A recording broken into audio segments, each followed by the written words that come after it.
Good morning, everybody. Welcome back to another video from Horizon Construction. Today I'm in beautiful, sunny Dana Point, California, another beach city here in Southern California.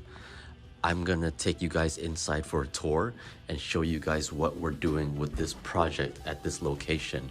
I'm currently on Santa Ana, Santiago Drive, and as you can see, we took off the non-load bearing wall. It's gonna be a kitchen remodel, den/office areas being remodeled as well, and the kitchen area. And the electrical work is being upgraded. As you can see, this is a nice spacious open floor plan that we're working on for our clients. Soon to be completed, and I'll show you guys the video once it's completed.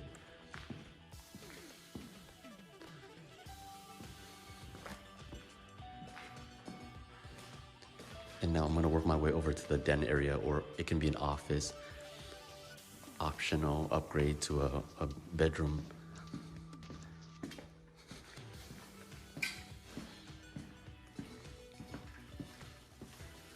There we go.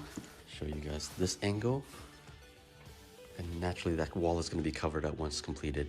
This is the office area with a dual opening door that leads to the beautiful backyard.